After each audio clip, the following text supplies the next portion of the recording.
l'historicité de la résurrection de Jésus-Christ est le fondement principal du credo chrétien.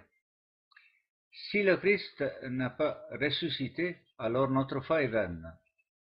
Une approche rationnelle et analytique à cet événement unique offre l'exactitude de ce qui s'est réellement passé, ce qui nous offre la possibilité de prendre position de façon éclairée sur tout le mystère de l'existence. La sentence. La sentence brutale contre Jésus est prononcée. Il doit mourir. Maintenant, il est crucial de préciser pourquoi le Christ avait été condamné. Le moment critique pendant le procès est quand Jésus a déclaré ouvertement qu'il est le Fils de Dieu, ce qui signifie qu'il est divin ou de la même nature divine. Dieu est un seul. Si le Christ est divin, alors il est Dieu en personne.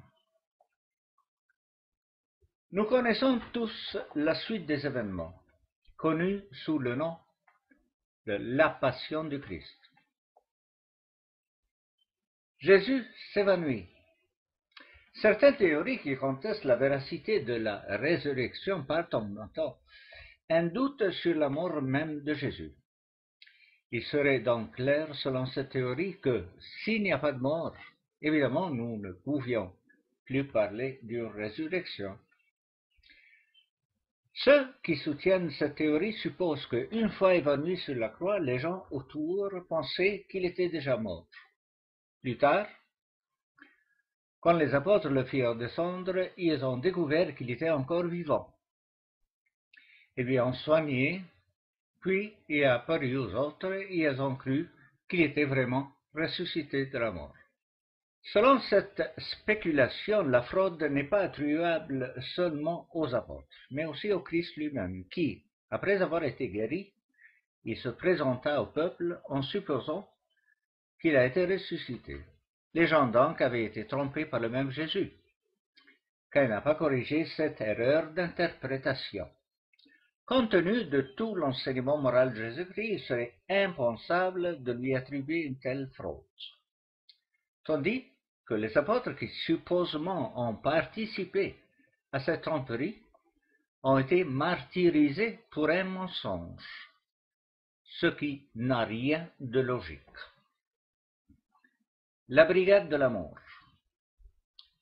Les faits historiques racontent que la tâche d'exécution avait été confiée à une unité militaire, généralement composée d'un centurion romain et au moins 4 soldats. La peine capitale a été publique. Sous le contrôle de l'autorité romaine, les principaux chefs du Sanhedrin et de toute évidence d'un grand nombre de spectateurs du public. Les procédures législatives de l'Empire romain sont scrupuleuses. Lorsque une exécution est confiée à un escadron, il est tenu d'effectuer la mission. Si, pour une raison quelconque, il ne parvient pas, la même équipe devrait être condamnée à la même peine, la mort. Pour cette raison, il est impossible que cette équipe saurait en aucune façon prendre congé avant d'accomplir leur mission.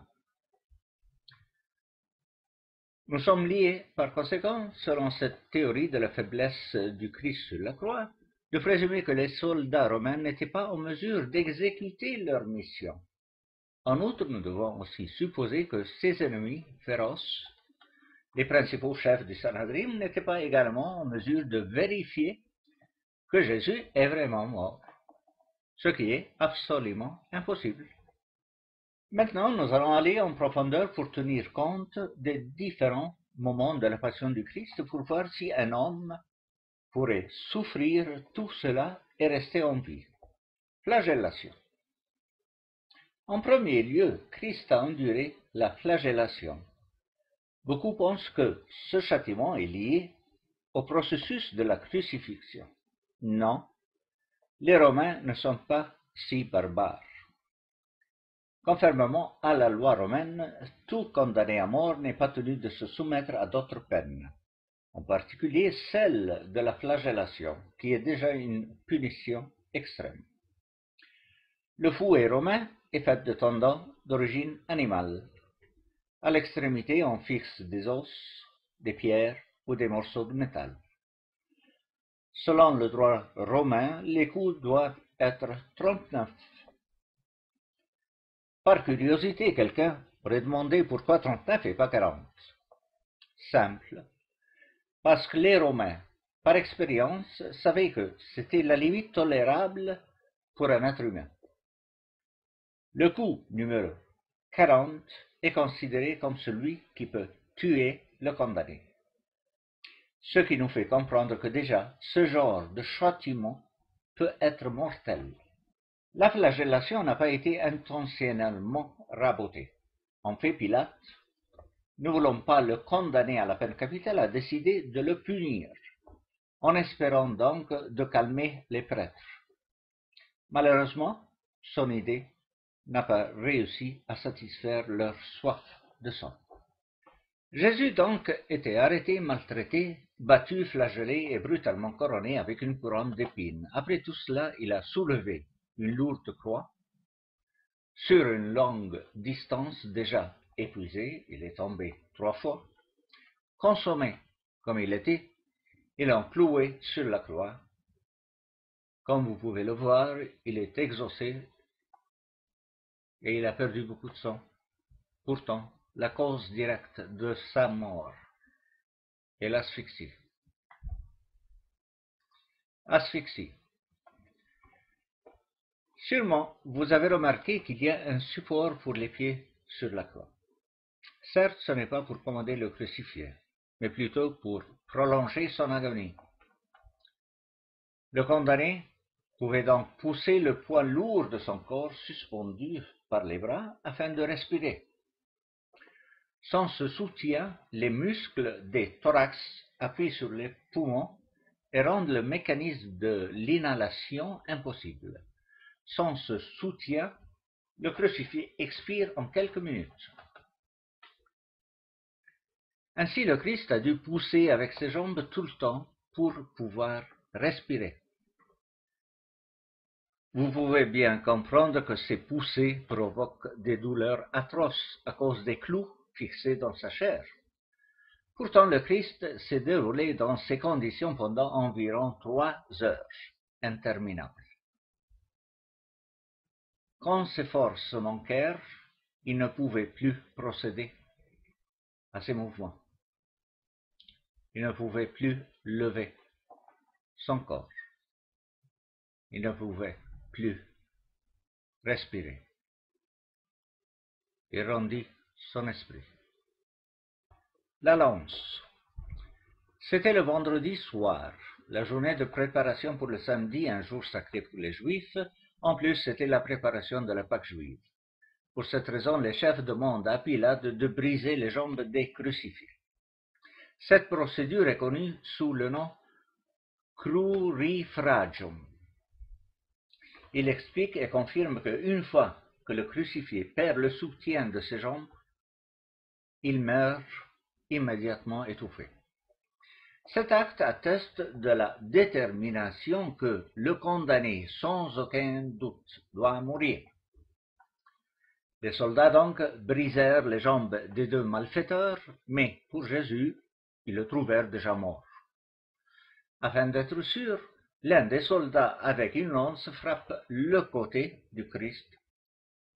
Sang et eau sortent de la plaie.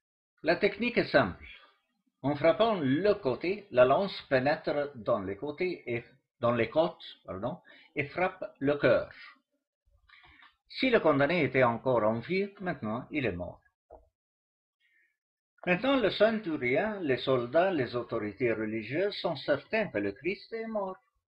Même le gouverneur a interrogé en personne le centurion pour avoir l'affirmation que le Christ est mort sur la croix. En effet, personne à ce moment-là n'a jamais soulevé le moindre doute sur cet argument. Le sang et l'eau. Il est tout à fait normal qu'à partir de la plaie, un écoulement de sang devrait éclater. La science médicale moderne confirme que, même après la mort, ce côté droit du cœur contient beaucoup de sang. Mais qu'en est-il de l'eau? La même science médicale moderne explique que l'eau atteint à partir du péricarde, le sac qui enveloppe le cœur, contenant une petite quantité d'un liquide semblable à l'eau. Lorsque le condamné subit un grand stress physique, comme la flagellation et la crucifixion, ce sac se gonfle et se remplit par une grande quantité de ce liquide. Par conséquent, la lance est entrée et a percé ce sac. Quand le soldat a retiré la lance de la plaie, le sang et l'eau s'est enfui de la plaie.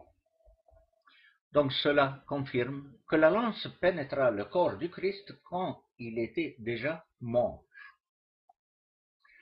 Donc la théorie de l'évanouissement du Christ sur la croix ne peut jamais être valide. L'enterrement. Un certain Joseph d'Arimathie, un homme de haut rang de l'autorité judaïque et un disciple du Christ mais en secret, a obtenu la permission du gouverneur pour enterrer le cadavre de Jésus, avec l'aide d'un certain Nicodème, une autre personne d'un haut degré de l'autorité judaïque, sont allés pour enterrer sûrement un cadavre et pas un être vivant.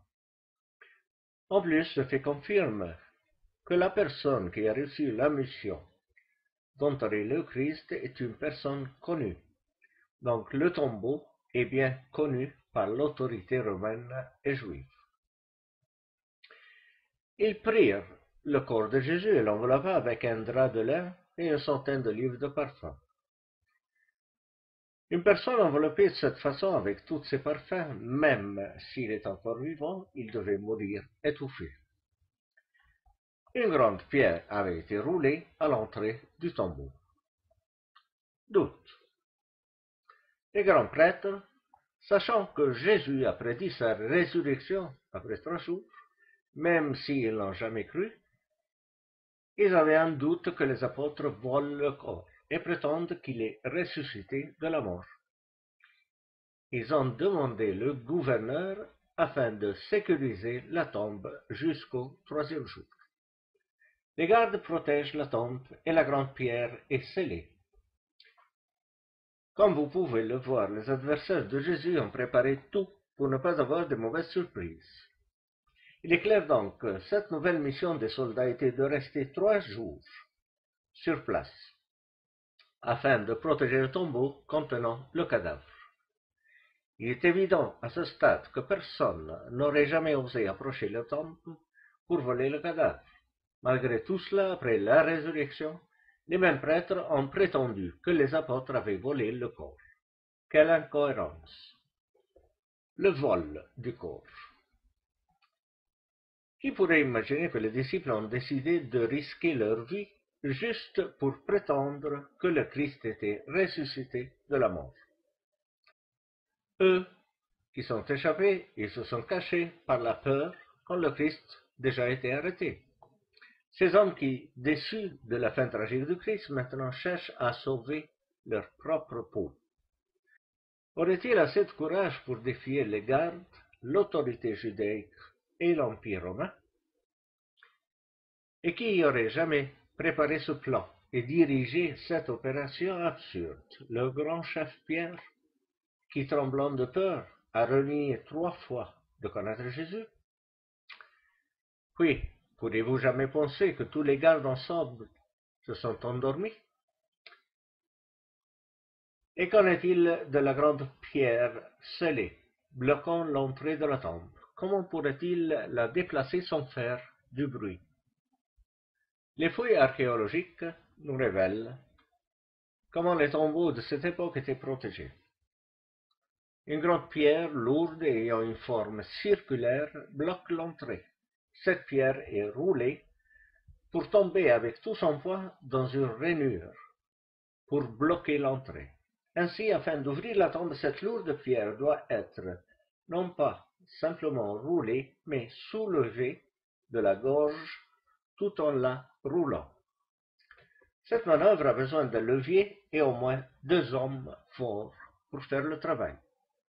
Beaucoup d'efforts et aussi beaucoup de bruit. Si les gardes étaient vraiment endormis, ils devraient de toute façon se réveiller par la confusion et le bruit. Finalement, si tous ces soldats font preuve de négligence, comment pourrait-il reconnaître que les disciples du Christ sont ceux qui ont volé le cadavre? Il est clair que toutes ces spéculations ne tiennent pas. Cette fantaisie avait été inventée par les prêtres afin de justifier la disparition du corps et surtout pour se protéger contre la fureur du peuple. Le tombeau vide. Comme nous le savons tous, le Christ est mort et a été enterré vendredi soir. Les gardes sécurisent la tombe. Dimanche, un mystère a été produit. Le tombeau de Jésus se trouve ouvert et vide. Et c'est un fait historique. Alors, qui a roulé la pierre et craquelé le sceau romain? Dimanche tôt le matin, les gardes ont quitté leur poste, alors qu'il était censé, en fonction de leur mission, de rester 3 jours. Donc aussi toute la journée du dimanche. Pourquoi ont-ils quitté le tombeau dimanche matin? Et où est le cadavre de Jésus?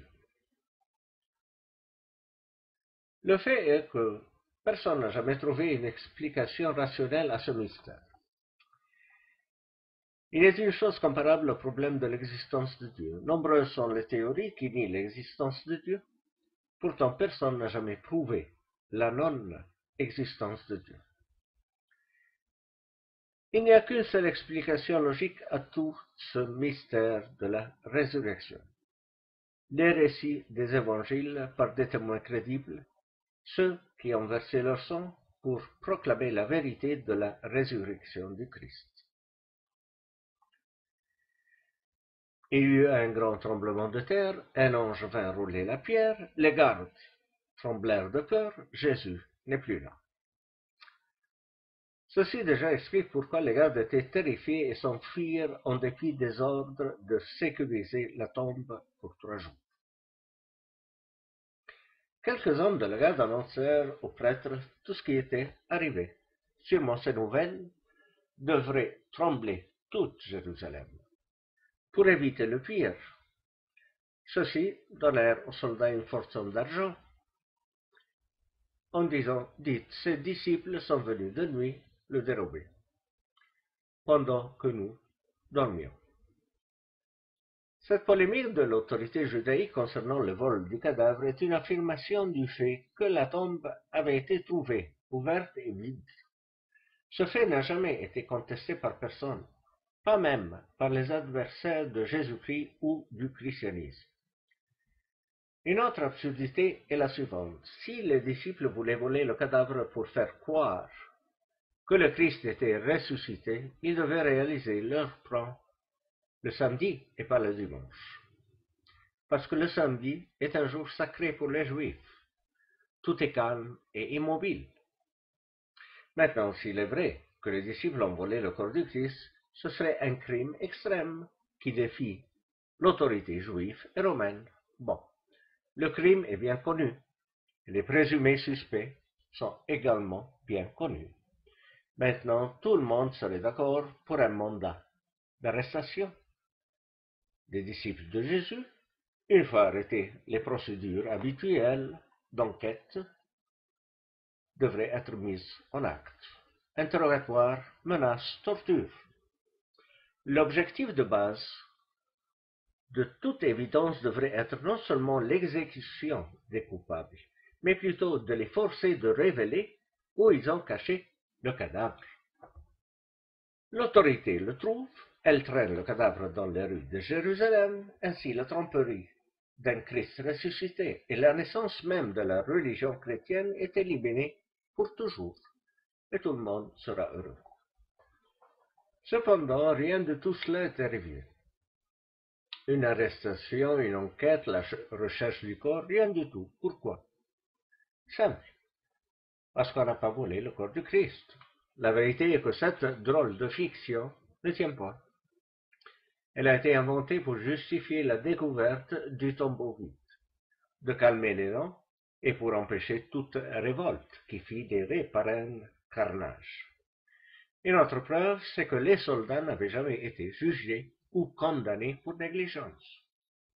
Nous ne devons pas oublier que même le gouverneur a été impressionné par le mystère de Jésus. Cela déjà préparé à accepter le rapport vrai par les soldats de ce qui s'est réellement passé. Ne pas oublier aussi que les Romains croyaient en des divinités. En effet, Pilate avait peur, spécialement lorsque les prêtres accusèrent Jésus de prétendre d'être le Fils de Dieu. Le même centurion qui s'est exclamé « Vraiment cet homme était Fils de Dieu », qui explique cette frayeur, même parmi les païens. De tout cela, nous pouvons comprendre pourquoi les soldats n'ont pas été jugés ni punis. Apparition. Les femmes ont fait la découverte du tombeau vide. On remarque clairement que ni les apôtres ni aucun homme de ses disciples alla avec eux. Cela confirme notre opinion que les apôtres se cachent encore dans la crainte et que ces hommes terrorisés ne pourraient jamais avoir assez de courage pour voler le corps de Jésus. Un autre point est que, s'il y avait une sorte de conspiration par les apôtres, la première découverte du tombeau vide ne devait pas être attribuée aux femmes, mais aux hommes. Nous savons que les femmes, conformément à la législation judaïque, ne sont pas des témoins crédibles. Ce fait confirme la crédibilité du récit évangélique. Le tombeau vide n'a cependant pas incité à la foi en la résurrection, il n'est que le premier signe. En effet, les premières réactions prouvent qu'une résurrection n'a pas été suspectée. Marie-Madeleine, lorsqu'elle disait « Ils ont enlevé le Seigneur du tombeau et nous ne savons pas où ils l'ont mis ». Marie-Madeleine parle encore d'un cadavre, pas d'un ressuscité. La même chose s'est produite aux apôtres. Entendre parler de la tombe vide, ils n'ont pas exalté « Alléluia, Jésus est ressuscité ». Au contraire, ils ont refusé de croire aux femmes. Pourtant, Pierre et Jean sortirent pour voir la tombe, afin de vérifier la véracité du récit des femmes. Il est le premier signe de courage. Les apôtres quittent leur lieu caché, se débarrassent de leur crainte. Une fois là-bas, Pierre et Jean remarquent une autre chose étrange. Les bandes de tissu sont restées en un seul morceau, comme un cocon, abandonné. Ce fait, sans aucun doute, exclut toute supposition du vol du corps. Qui peut imaginer que les voleurs avaient tout le temps pour démêler les bandes et de les replier en ordre? Pourriez-vous jamais croire que pendant tout ce trafic les gardes dormaient encore? Jésus apparaît à quelques disciples sur la route d'Emmaüs. Dans ce dialogue, nous pouvons noter la déception des disciples en disant « Nous espérions que c'était lui qui doit délivrer Israël ». Cela prouve qu'il n'y avait pas d'attente d'une résurrection, ce qui pourrait influer les émotions imaginaires afin de produire une hallucination. Personne, par exemple, n'a jamais dit que, après l'enterrement, les disciples étaient restés près de la tombe en attendant de voir le Christ qui ressuscite. Jamais. En tout cas, la science psychologique moderne a éclairci que le concept même de la vision ou de l'hallucination de masse est fausse. Il pourrait se produire avec une personne qui souffre d'un problème émotionnel psychologique, mais jamais à une masse de personnes au cours d'une période de temps. Toutefois, si ce serait une hallucination de masse, cela expliquera la résurrection, mais pas le tombeau vide. Et le remède à cette hallucination présumée serait tout simplement de marcher 2 pas jusqu'au tombeau et voir le cadavre du Christ. Et si quelqu'un dira de nouveau, mais les disciples ont volé le corps, nous allons répéter et dire, arrestez-les. Et avec un peu de torture, ils vont avouer où ils ont caché le cadavre, et ainsi de suite. Seulement après la résurrection, que le Christ a commencé à expliquer et à révéler aux apôtres tout ce qui a été écrit sur lui dans les Écritures, dans ses propres paroles, qu'il devait souffrir, mourir et ressusciter. Ces mots que jusqu'à ce moment il n'était pas capable de comprendre.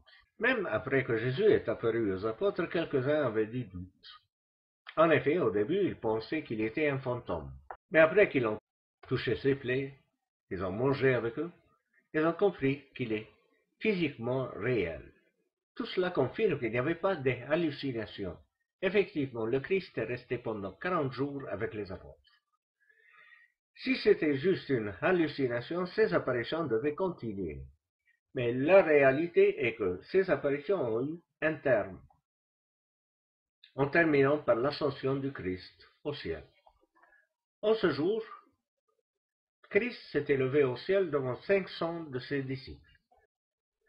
Ce fait est rapporté par l'apôtre Paul, en précisant que le plus grand nombre de ses témoins étaient encore vivants. Ceci pour dire que tous ceux qui voudraient enquêter pouvaient le faire. Un autre fait est vraiment remarquable. Quand les apôtres ont décidé de choisir une personne pour remplacer Jude, l'une des conditions pour le candidat, c'est qu'il devait être un témoin oculaire du Christ ressuscité. Ce qui prouve que la résurrection de Jésus n'était pas une question de foi ou un mythe, mais un fait réel. Les apôtres étaient des personnes simples et honnêtes. Ils ont enregistré et admis leur propre faiblesse, leur crainte, la trahison de Jude, le reniement de Pierre. En annonçant la résurrection de Christ, ils n'avaient rien gagné dans cette vie, mais plutôt à perdre. En effet, plus tard, nous trouverons que Pierre fut crucifié, Matthieu tué par le glaive, Marc traîné par des chevaux jusqu'à la mort, Luc pendu, Paul décapité, Jacques lapidé à mort. Pourtant, à travers tout cela, personne avant son exécution n'avait jamais admis que toute cette histoire était fausse, trompeuse ou une illusion pour sauver sa vie. Le martyre n'était pas simplement une exécution. Le condamné pouvait simplement renier le Christ et honorer les divinités romaines, et il pouvait tout simplement sauver sa vie. C'est ça le plus grand témoignage de la réalité de la résurrection. Merci.